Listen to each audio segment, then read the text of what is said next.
నమస్తే. రామ్ గోపాల్ వర్మ పతనం గ్రాఫ్ స్పష్టంగా కనిపిస్తోంది. ఒకప్పుడు ఆయన సినిమాలు అనుకోకుండా వివాదాస్పదం అయ్యేవి. ఆ తర్వాత కొన్నాళ్ల పాటు జనం ఆయన సినిమాల్లో ఏ వివాదం దొరుకుతుందా అని ఎదురు చూశారు.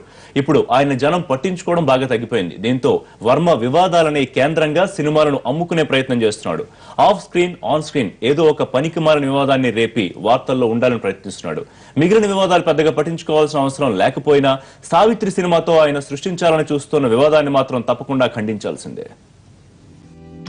ఇన్నాళ్లు రౌడీయిజం, మాఫియా, దెయ్యాలు, దేవుళ్లంటూ పలు చిత్రాలు తీసి ప్రేక్షకుల ప్రశంసలు, విమర్శలు రెండూ అందుకున్నారు. విమర్శల పాలైన సమయంలోనూ వర్మ రేంజ్ ఏమాత్రం తగ్గలేదు. కొందరు ఆయనకు సపోర్టుగా వచ్చిందే ఎక్కువ. రక్త చరిత్రలో ఎన్టీఆర్ ఇష్యూ రైట్ చేసిన, బెజవాడ రౌడీలంటూ టైటిల్ పెట్టినా అయితే ఏంటి, ఇందులో వర్మ చేసిన తప్పేంటి, నిజమే కదా అన్న సందర్భాలు చాలానే ఉన్నాయి. ఈ వివాదాల పుణ్యమా అని ఆయన ఆడని సినిమాలు కూడా ఆడిన సందర్భాలున్నాయి. రాను రాను తన సినిమాల్లో సరుకు తగ్గిపోతుండటంతో వాటిని ఎలాగైనా సరే అమ్ముకోవాలనే ధోరణికి వచ్చేశారు వర్మ. సరే, ఎవరి స్ట్రాటజీ వారిదనుకున్నారు అందరూ. ఎంత చెడ్డ వర్మ సినిమా వాడు. ఇలాంటి సినిమా కష్టాలు క్యారెక్టర్లకే కాదు, వాటిని క్రియేట్ చేసే క్రియేటర్లకు కూడా కామనే అంటూ లైట్ తీసుకున్నారు. కానీ సావిత్రి విషయంలో ఆయనకు సపోర్ట్ వచ్చే సాహసం ఎవ్వరూ చెయ్యలేని పరిస్థితి. కారణం, అభంశోభం తెలియని చిన్నపిల్లల మానసిక స్థితి ఆధారంగా చేసుకుని సావిత్రి చిత్రాన్ని తెరకెక్కిస్తున్నారు. పిల్లల్లో అకారణంగా చిచ్చురేపే ప్రయత్నం చేస్తున్నారు. బాల్యంలో తెలిసి తెలియని తనం ఎక్కువ. దాన్ని ఆసరాగా చేసుకుని అందమైన దృశ్య కావ్యాలను తీయొచ్చు. మణిరత్నం లాంటి వారు అంజలి వంటి చిత్రాలు అలా తీసినవే.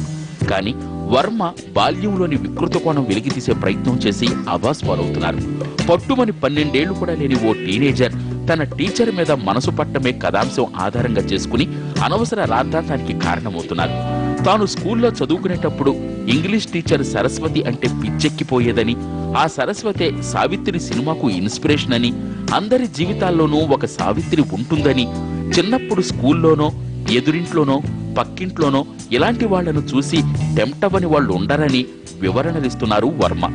అంతేకాదు, మీ సావిత్రి ఎవరు అంటూ కంటెస్ట్ కూడా కండక్ట్ చేస్తున్నారు వివాదాస్పద వర్మ. మీ జీవితంలో ఎదురైన మీ సావిత్రికి సంబంధించిన అనుభవాలు నా సావిత్రి.com పంచుకుంటే ఆ అనుభవాలను సైతం మా సినిమాలో పెడతామని అంటున్నారు. దీంతో మహిళా సంఘాల వారు, బాలల హక్కుల సంఘాల వారు వర్మపై ఇంతెత్తున ఎగిరిపడుతున్నారు. వర్మ పిచ్చి పీక్ స్టేజ్కి చేరిందని దుమ్మెత్తిపోస్తున్నారు. ఏదేమైనా ఇది మరీ దారుణం.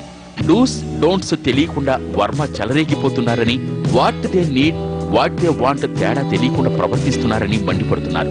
ఎన్నో మంచి సినిమాలు తీసిన వర్మ ఈ స్థాయికి దిగజారడమేంటని వాపోతున్న అభిమానులు సైతం వీరికి తోడవుతున్నారు.